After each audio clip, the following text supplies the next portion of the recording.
Are we ready to start? Please confirm that you can see the screen. Okay, let's go. Yalla. Okay. Good afternoon, everyone, and thank you for joining us on our very first webinar hosted by the MENA Alliance for Green Schools. I'm Sarah Harb. I'll be moderating today's session. I'm a sustainability consultant and architect with a strong focus on carbon footprint analysis and reporting. I serve as a board member for the Egypt Green Building Council, and I'm a member of the advisory committee of the MENA Alliance for Green Schools. I'm particularly passionate about sustainable schools and the role they play in shaping future generations, and it's this passion that drives my work with the MENA Alliance for Green Schools. Today's session, titled Education and Sustainability, Mapping the Status of Green Schools in the MENA region, will explore the current state of green schools from various perspectives. We'll also discuss the role each of us can play in supporting schools in their journey towards sustainability. This webinar is particularly timely. It coincides with the International Education Day, which is celebrated tomorrow, January 24th. In 2018, the United Nations General Assembly declared this day as the International Day of Education, recognizing education's essential contribution to global peace and sustainable development. This day highlights the critical role that education plays in advancing sustainability and shaping a better future. So at the MENA Alliance, we couldn't think of a better way to celebrate than by bringing together all of your precious voices to share ideas and spark meaningful conversations. Before we begin, I'd like to take a moment to introduce the MENA Alliance for Green Schools. It was founded in 2023. Our vision is to empower the next generation in the MENA region to take the lead in climate action. How? It's by fostering, as simple as that, fostering environmental stewardship among the youth. We focus on advancing climate action through three key pillars: students, teachers, and schools. Our mission is to support educational systems across the MENA region by preparing every learner, educator, and school to be climate ready. We aim to achieve this by building cross-border partnerships that promote learning experiences, campaigns, and hands-on projects, all designed to accelerate the transition to sustainable and resilient communities. Our objectives are very simple yet impactful. We aim to support educational institutions in transitioning to sustainable built environments, equip students with the knowledge and experience needed to lead climate action, and finally, empower teachers to confidently teach about climate change and environmental sustainability. We'd appreciate it if you could now take a few minutes to answer a few questions and share with us the current efforts in your country to greening educational institutions. Your insights will help us understand the progress being made and identify areas for further collaboration. So if you can take a few minutes and we'll start.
So we hope that the survey you find interesting and useful, because it will support us at the MENA Alliance for Green Schools to understand what's really going on in the MENA region. And we know that there are amazing efforts going on from our engagement with different MENA Green Building Councils and through our engagement with different organizations. And I think, Sarah, this is about time that I mean, Perfect. please do submit the survey because we need as many answers as possible for us to create that understanding of what's going on. Thank you very much, Lana. Now that we've set the stage for today's discussion, it's time to hear from the experts who will be guiding us through various topics. I'm thrilled to introduce our distinguished speakers, each bringing a wealth of knowledge and experience in their respective fields. Starting off with Arwa Nabil Diab, analyst, youth and community in the Abu Dhabi Environment Agency. She's an accomplished environmental outreach professional. Arwa is dedicated to driving impactful campaigns and initiatives that promote sustainability, elevate program participation, and engage communities. She's very known for her innovative strategies, detailed analysis, and successful event execution. Arwa brings a passion for environmental sustainability to every project, with expertise in project management, budgeting, and stakeholder engagement. She consistently delivers transformative outcomes, advancing organizational goals, and fostering meaningful change. We're very happy to have you on board with us, Arwa, today. Thank you, And, Sarah. and moving on to Ibrahim. Runful. Ibrahim is a distinguished design manager and senior mechanical engineer with over 19 years of experience at Dar al Handasa, where he has played a pivotal role in delivering transformative projects within the construction industry. He's also a passionate advocate for environmental stewardship, and he's the founder of the Sustainability Movement and Green Leaders NGO, a groundbreaking organization dedicated to advancing sustainable development and promoting environmental awareness with a very strong focus on engaging university and K-12 students. His initiatives are extremely thrilling. They're inspiring and they empower young minds to become future leaders in sustainability. In addition to his professional achievements, Ibrahim serves on the advisory committee in our MENA Alliance for Green Schools, again reflecting his dedication to fostering sustainable education and practices. Moving on to Juan. Juan is a team leader on Greening Education Partnership in the section of Education for Sustainable Development at the UNESCO headquarters. Juan works as UNESCO's focal point on climate change education and action for climate empowerment. She's also the lead of the Secretariat of the Greening Education Partnership, which supports around 96 member states and over 1,600 members in strengthening synergies and collaboration on climate change and education globally. Before joining UNESCO, Juan was also the executive director of Tong Yong Foundation for ASD, an education center called Sejahtera Forest in the Republic of Korea. She also served, among others, as the coordinator of the United Nations affiliated regional centers of expertise on ASD in the Asia Pacific region. We can tell that she's extremely passionate about promoting educational for sustainable development at a local, national, and global levels. Thank you very much, Juan, for being with us today. Last but definitely not least, we have Dr. Sausan Al-Akhdar. She's a board member of the Tunisia Green Building Council and a leader of the Alliance for the Green Schools program. She has over 13 years of experience as an associate professor at ISG Tunis. She combines her expertise in marketing and communication strategy with a focus on innovation, inclusivity, and sustainability. She's a passionate academic researcher and consultant. Dr. Sausan is dedicated to fostering critical thinking, creativity, and impactful change through education, consulting, and community engagement. Thank you very much, Sausan, for being with us. And I'm thrilled, I'm sure, as all of you, with the breadth of topics we'll be able to be discussing today.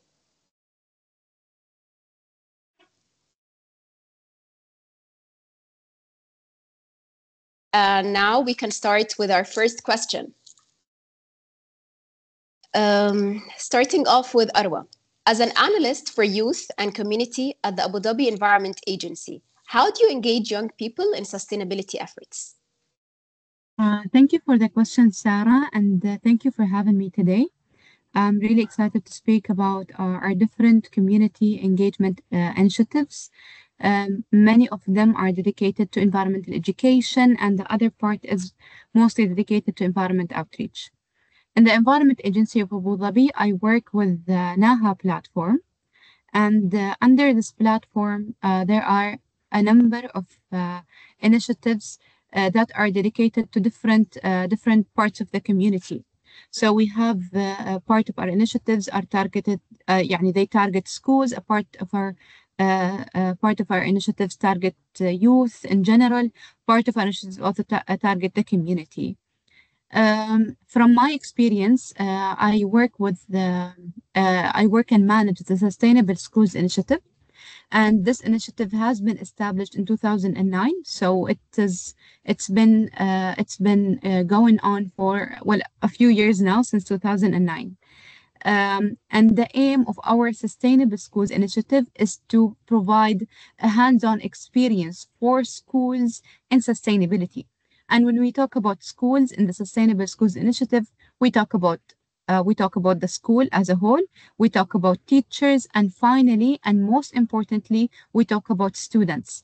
We encourage students to take action by being active in their eco clubs, or by taking in part in field trips, or by taking training courses that are available for them, and they're available also for the whole community through our different platforms.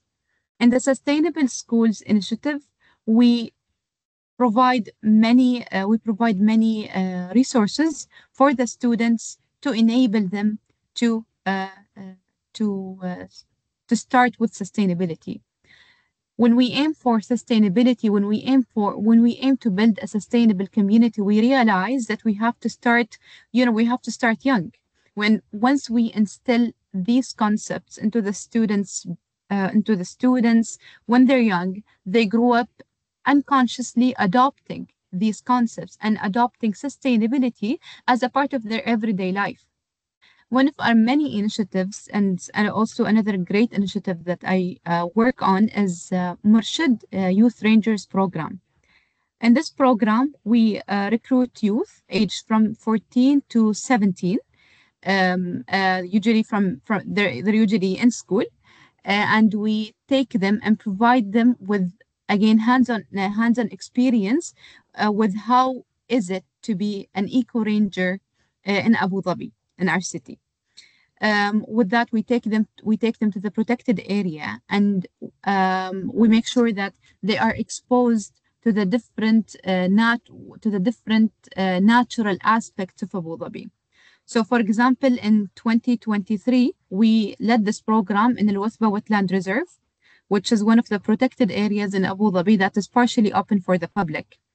But when we took them to Al Wasba Wetland Reserve, it was not like a field trip that they do and then they go home. No, we made sure that these youth that are participating, uh, that they take on the role of an eco ranger. So they go back to the protected area on their free time, and they volunteer in the protected area, of course, with the supervision of our experts there, and the supervision of the team from education. In Murshid, we provide them with different types of knowledge, and we provide them with professional training, so that these young people are exposed to the environment, and that they one day might consider following an environmental or an environment related career path. So when we show them, when they're at 14 till 17 years old, how is it to be a youth ranger, how is it to take care of a protected area, what are the different repercussions of different human activity on the protected area, um, these experiences provide us with a really deep insight on the current status of our awareness, the current status of our outreach effort, which ends up leading us to even making it more tailored and making it more adaptive to finally achieve our goal, which is to bring awareness environmental awareness to the community. So, and your question was asking me about how I myself do it.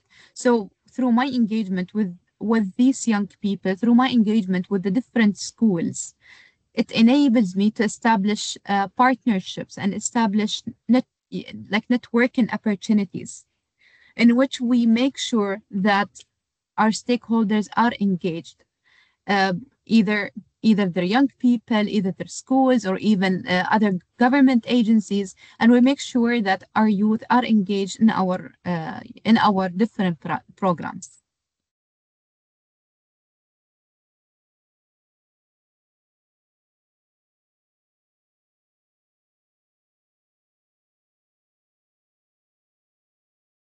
Thank you very much, Arwa.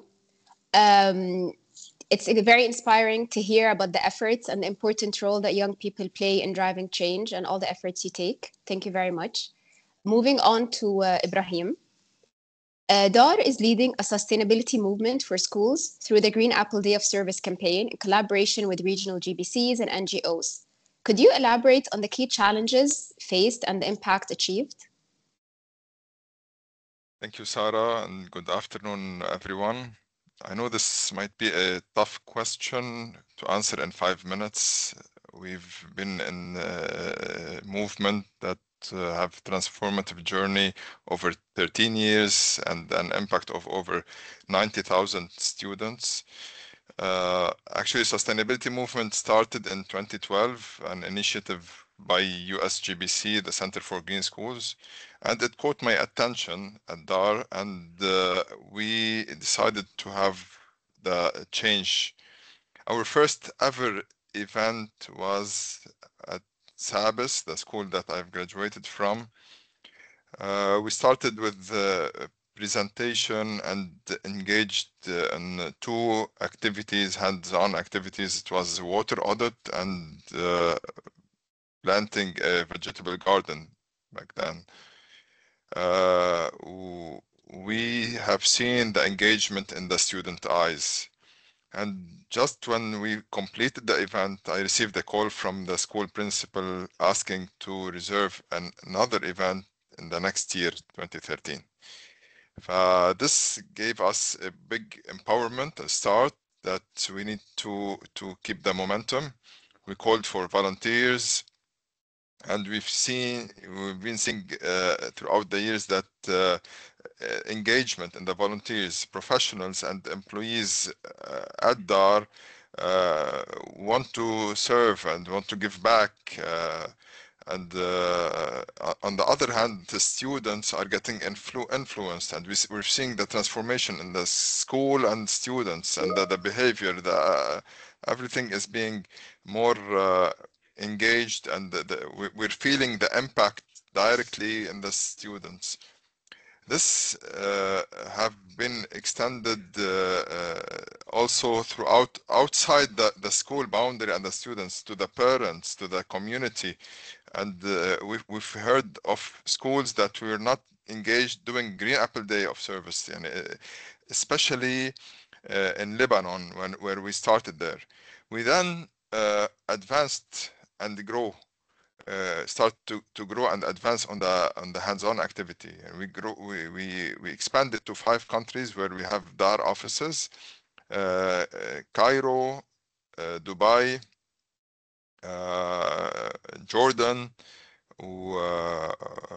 India, Pune, and of course Lebanon, where we've started.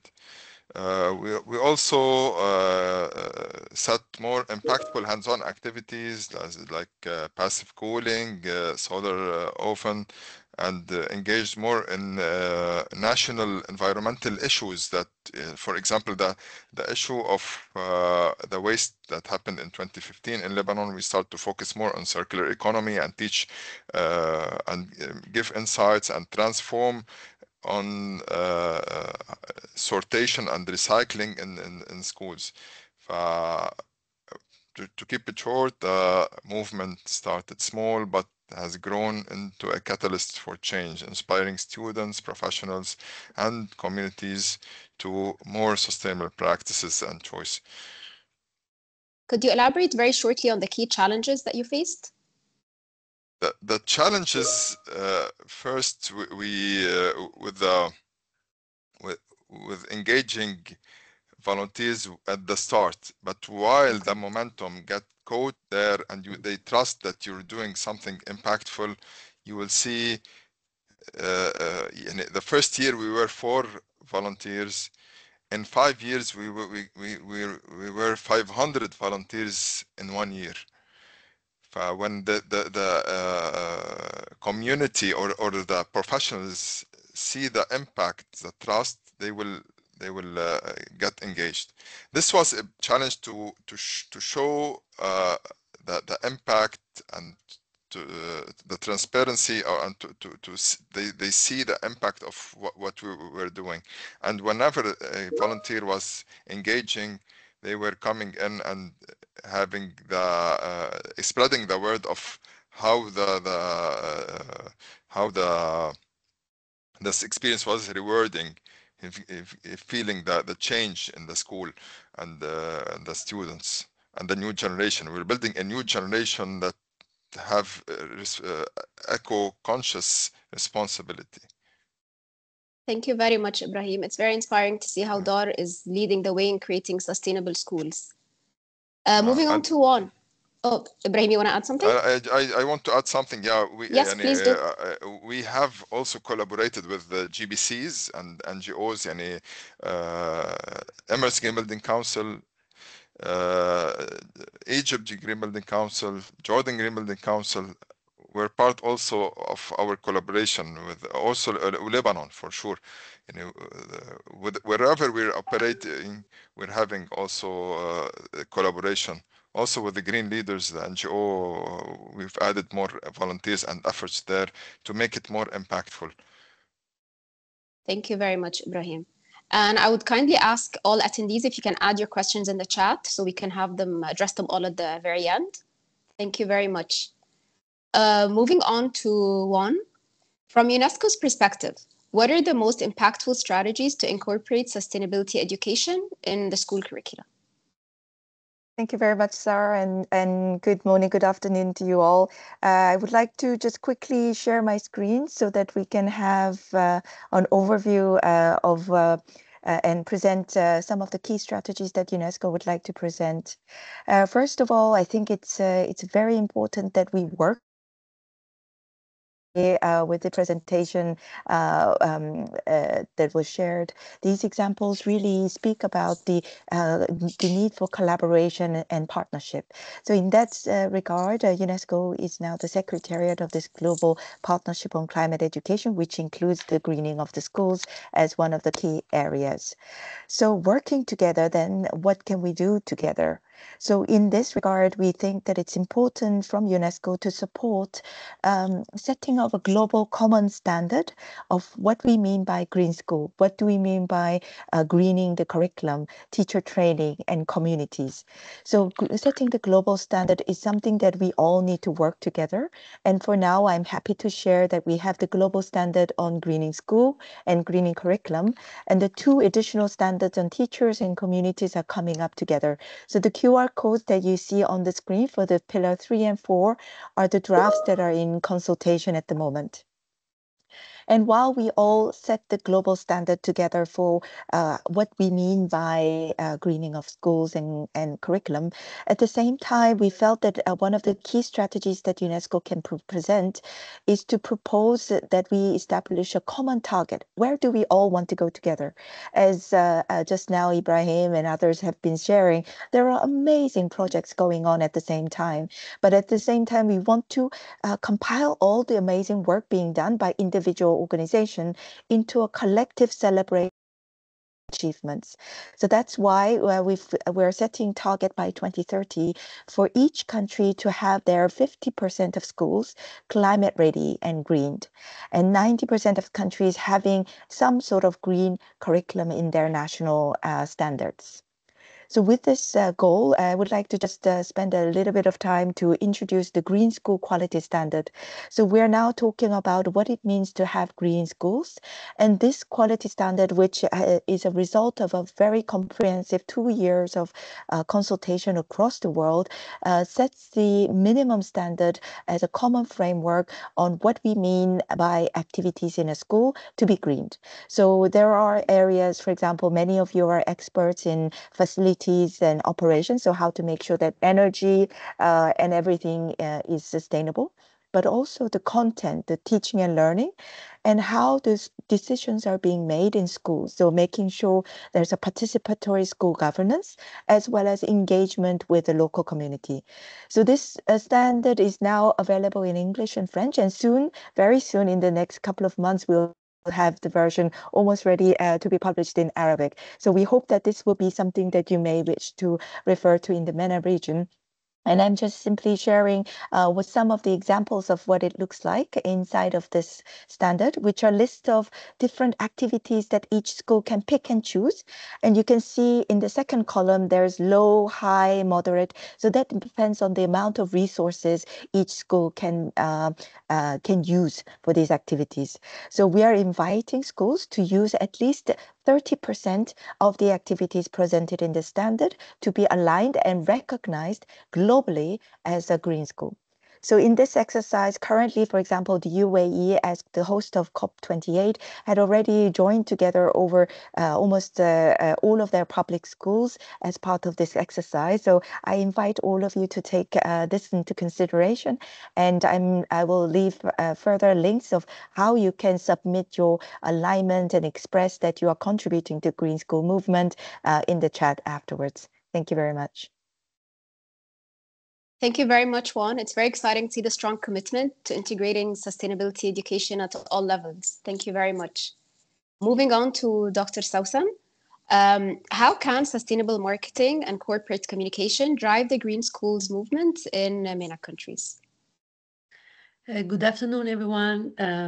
Maybe marketing is generally linked to, social media content, promotions, commercials, but marketing is mainly a matter of strategy. And I think that marketing can be a valuable tool for our alliance for green schools, because it's not just, about selling, or, we have this idea that marketing makes you sell things you don't need, but actually marketing could be applied to people, ideas, programs. And for Alliance for Green Schools program, it could be a valuable tool, because it's mainly about understanding different contexts, deeply understanding these contexts, understanding the targets. And here we have, again, different targets according to different contexts and countries. And then, depending on these targets, we will craft efficient strategies and plans based on different channels, different narratives, different contexts, and different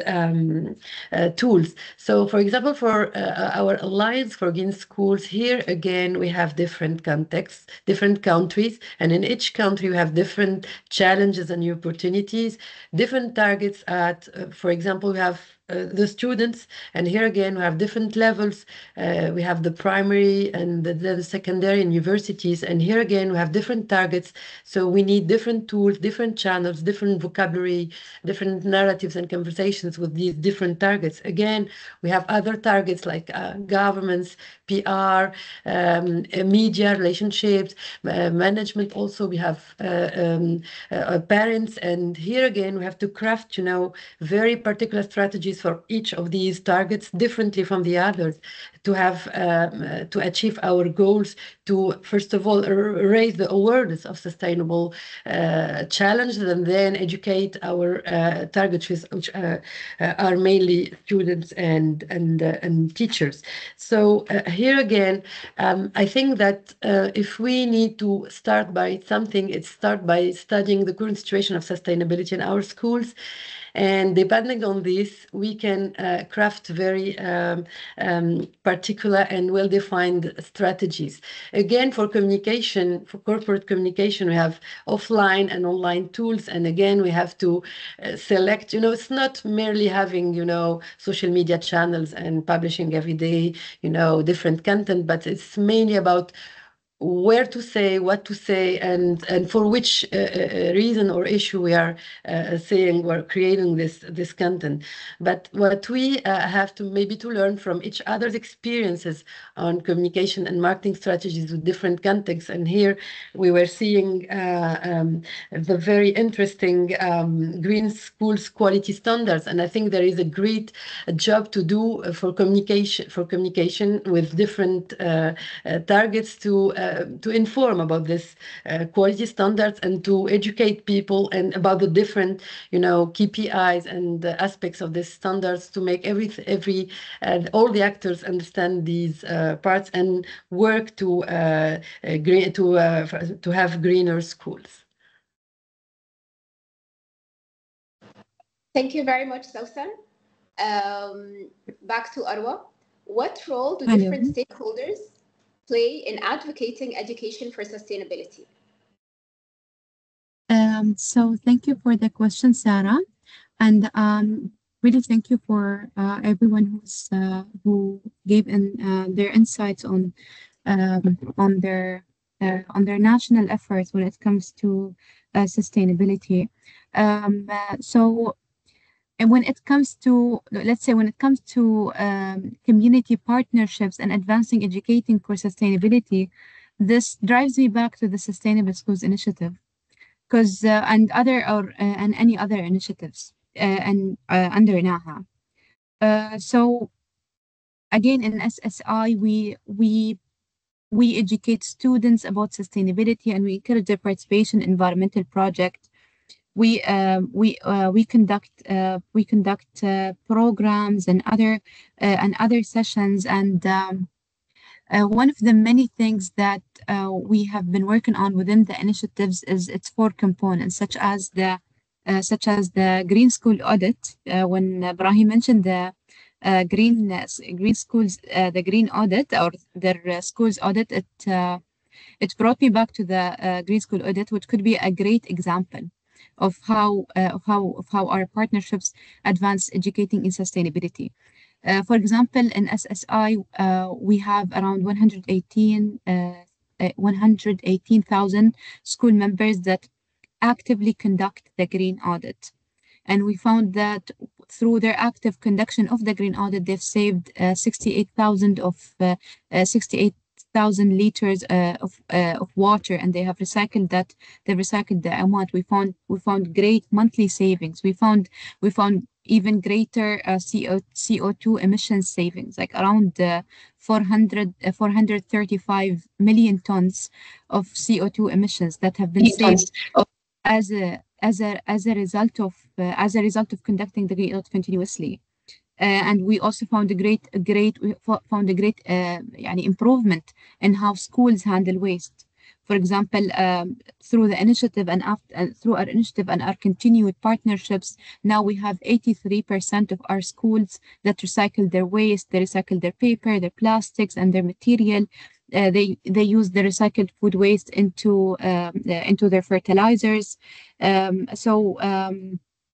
We currently have 562 active schools under the initiative, and these schools make sure to engage their eco clubs. We have around 17,000 students that are actively conducting events under their eco clubs in their schools, and that are connecting to nature through their field trips. So only in 2024 we had around 71,000 field trips that 116 schools have conducted, and they made sure to link environmental field trips to their curriculum. So when we talk about advancing education,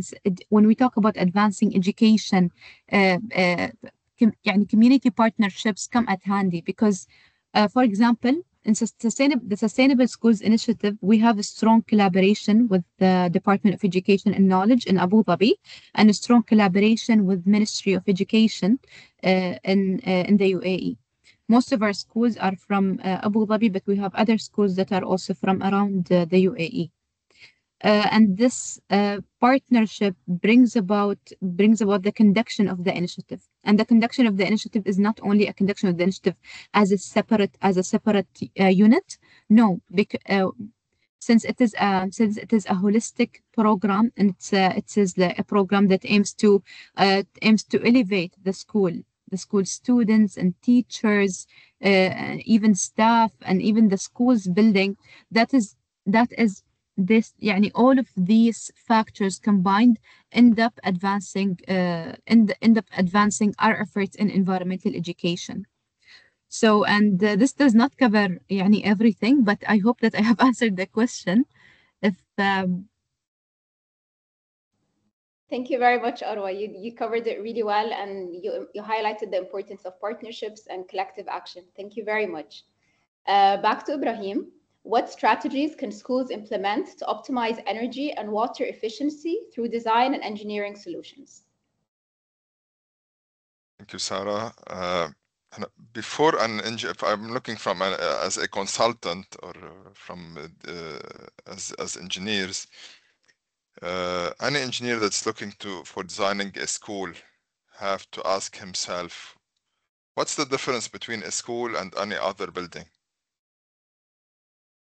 It's the building itself is the same, but when we think about the sustainable principles in schools, we're not just talking about reducing bills or reducing carbon or the basic sustainability. We're talking about creating healthier, more inspiring, and I repeat, inspiring environments for our children to learn in and to get influenced about the sustainability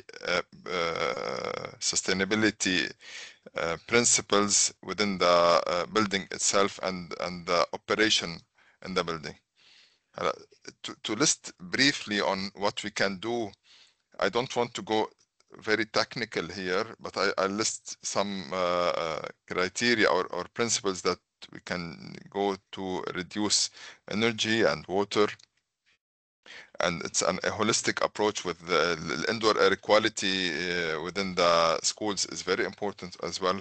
But to focus on energy, from an engineering perspective, we need to see to approach the passive design principles, where we check or look for strategic building orientation and try to engage more into natural ventilation and skylights, and to introduce natural daylight into the building, while having more into insulated buildings to reduce into the air conditioning and the climate control within the building.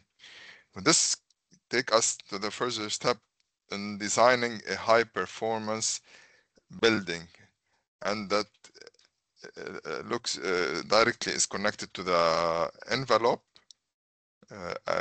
to work specifically on the insulation and the heat gain. The HVAC systems, designing the more efficient chillers, variables, frequency drives, and to have the air conditioning that's consuming mainly 70% or more of the energy within the building, to have it well optimized, that have high performance, and to have recovery systems than this. Those systems could be also introduced to the students, and they can see how the building is operated when they are getting more and when they start to grow up. We can have internal tours within the school to educate students on how their school systems operate to have more efficient. So not to miss the renewable energy. It has solar panels if we can have. For sure, the lighting to be LED lighting, and the most important is the control of the building, to have it more into the automated BMS, and now the AI is going in, and this way.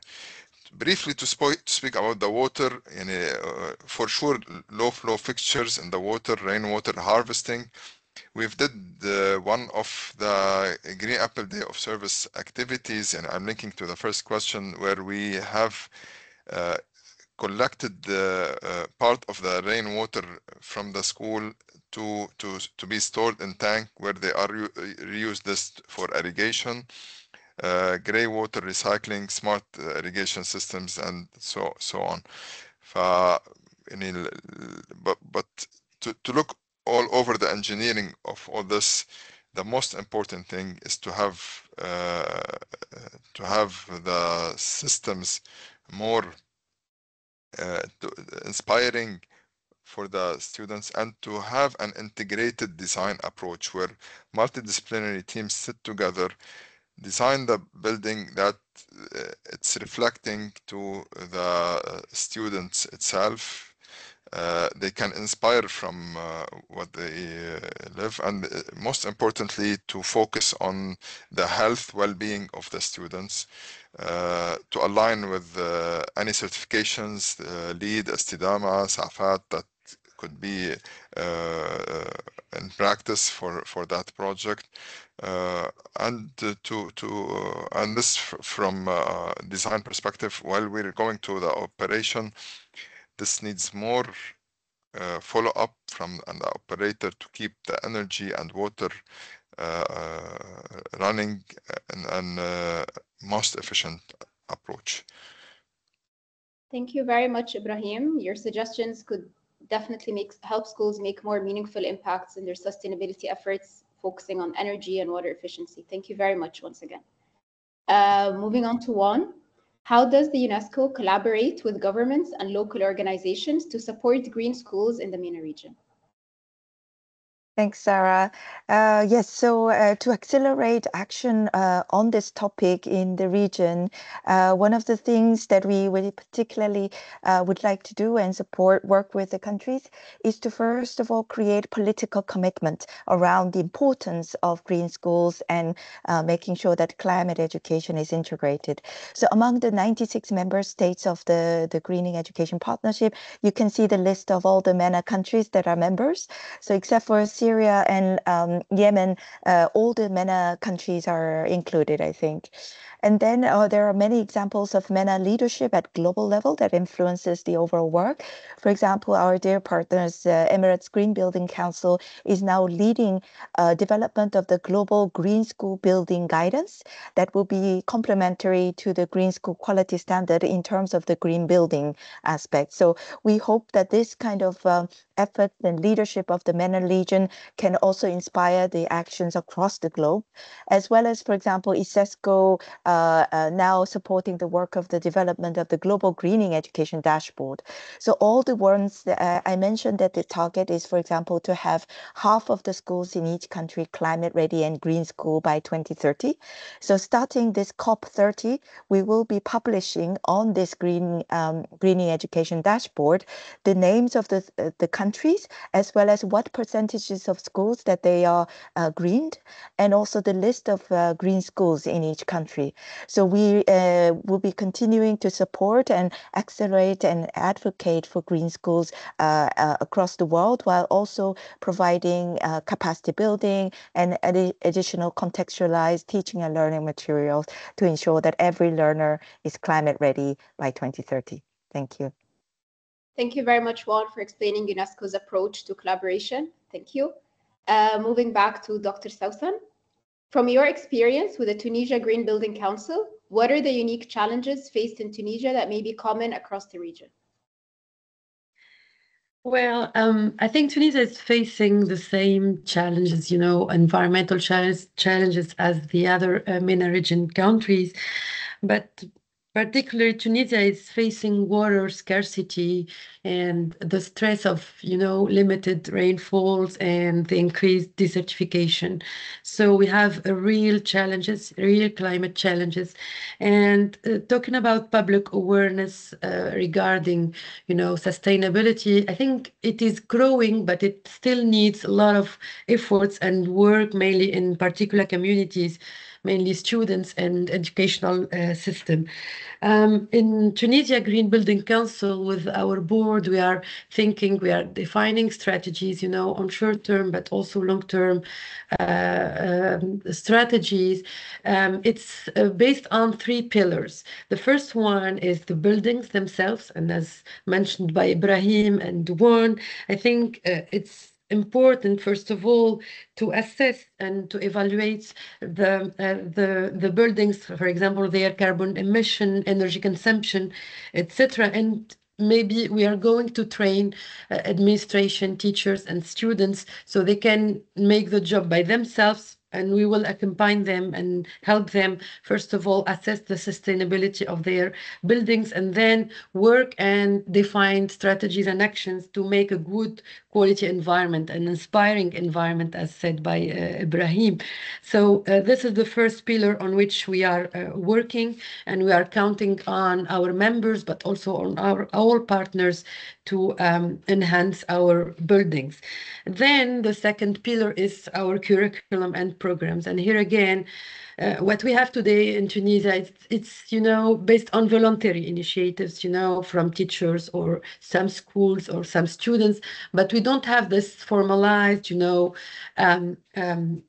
or standards, sustainability education. And what we are looking and working for is kind of advocacy for governments and policies to make, mandatory courses at different levels of education, primary, secondary, and universities, so that we can, for more consistency, to ensure consistency and also scalability, so we can have a formalized sustainability education in our schools, because we are preparing our students to the future. And I think the future will be complicated, taken into consideration the great challenges, environmental and climate challenges, and we need to prepare them in the best way we can.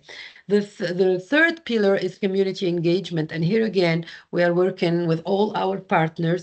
I talked about the governments and local communities, but also, with economic key players of the Tunisian ecosystem to support us in our actions. Here again, we have different partners from different industries, banking, consultancy, IT companies, etc. But we have also, and we count a lot with on youth, and we have youth partners like, for example, Cumulus Startup, which is an inspiring and very innovative startup, which makes us very proud as Tunisian. It's co-founded by two Tunisian engineers, and they find a kind of device or machine that captures water in the air, and it's able to generate more than 3 liters of water per day based on solar energy. So they are planted today in Tunisia, but also in France, Spain, and Morocco. And with them,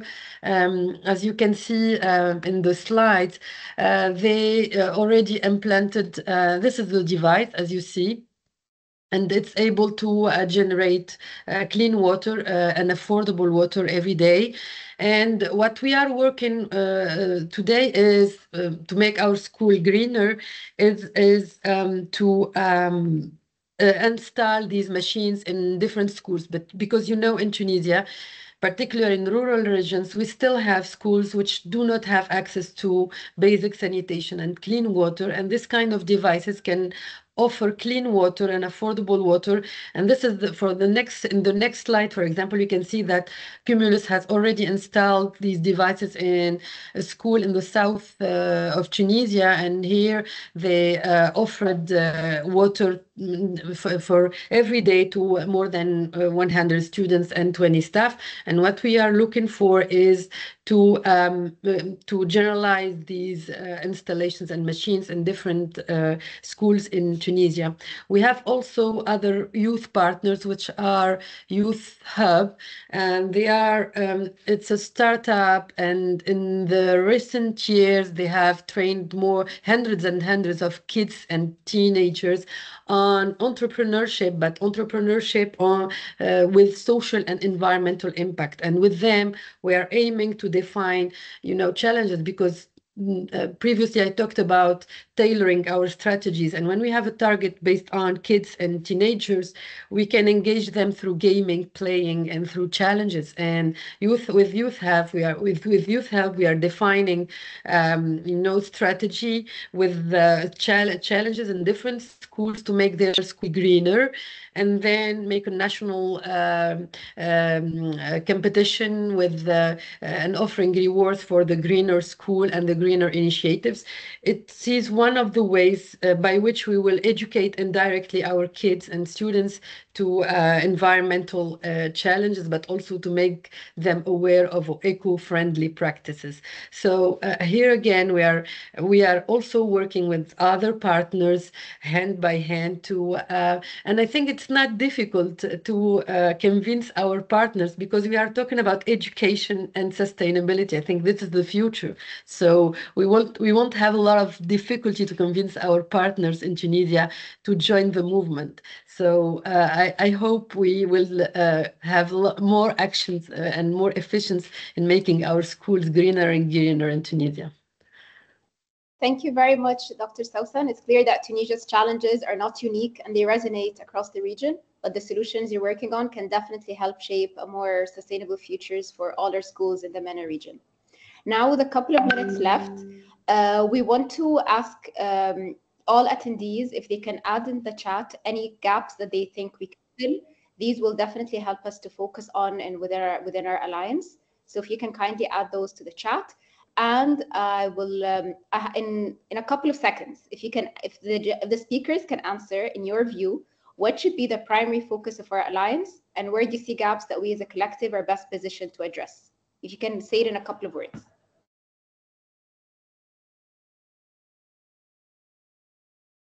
Sarah, if you would allow me, I saw a few questions as we were, as we were talking, and one of them really grabbed my attention. Actually, a few of them did.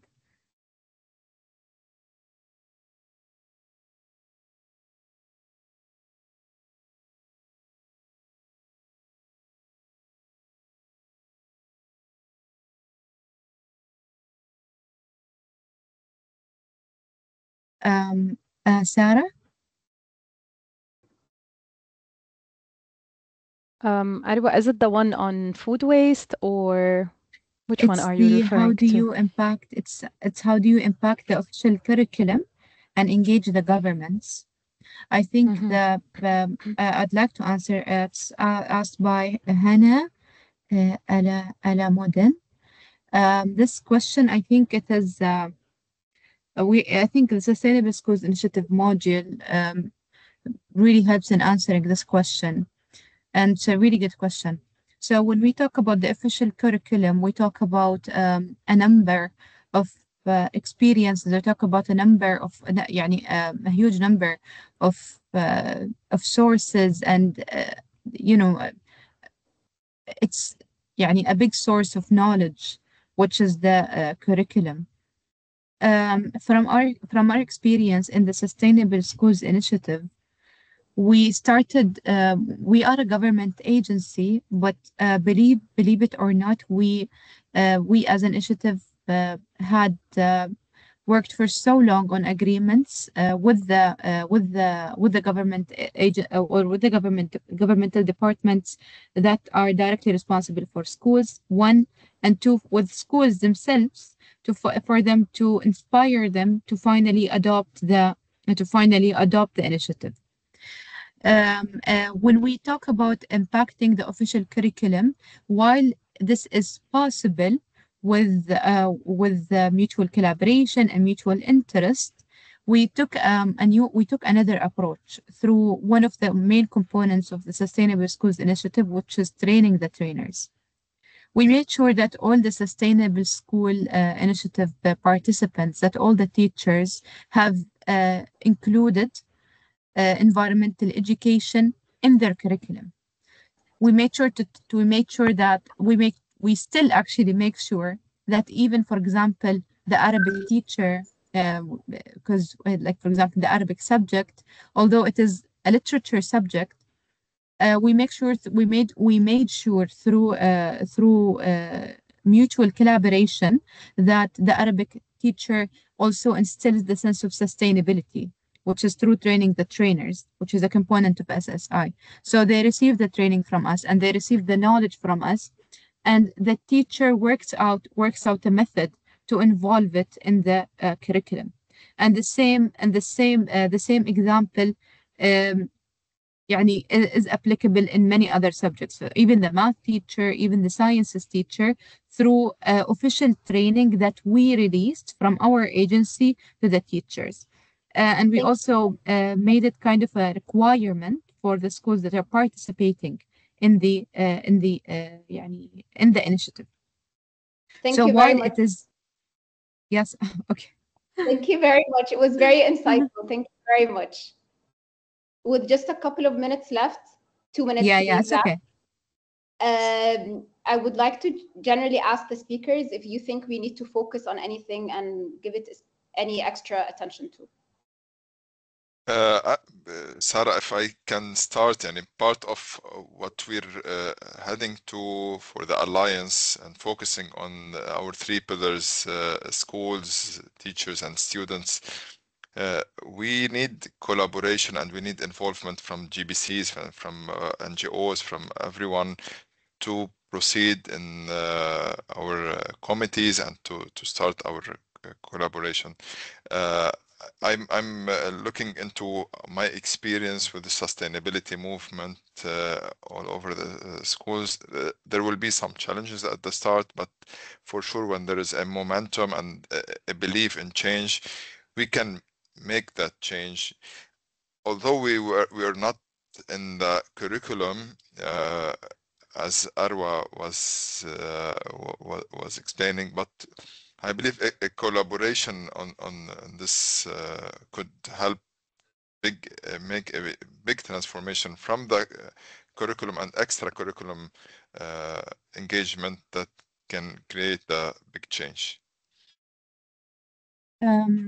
I also would like to add something, Sarah, if you just I want to share with the audience today links to eGreen platform, which is the first e-learning platform dedicated to the environmental sector in the Middle East, where we have a huge number, a huge number of educational modules on integrating sustainability in the school.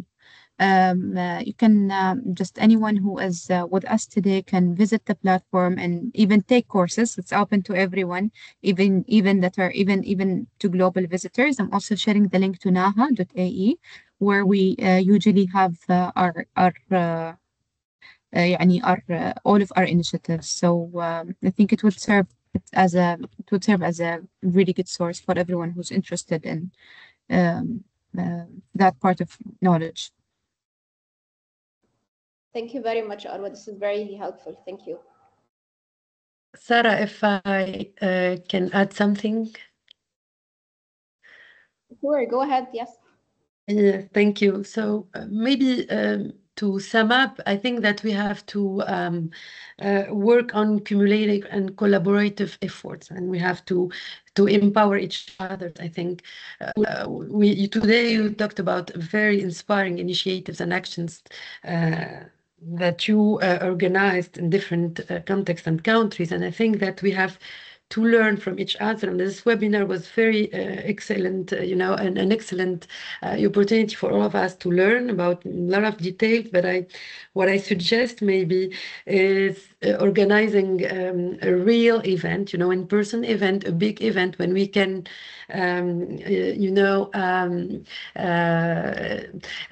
invite all the stakeholders, GBCs, but also all our partners and stakeholders to brainstorm together, to share our experience, different experience, and then to brainstorm and maybe end up with a formalized, kind of chart and strategy and plan. And if you want, we can invite you. We can start in Tunisia if you want for our first big event. That would be amazing. Sounds Thank you very really much. Sarah, exciting.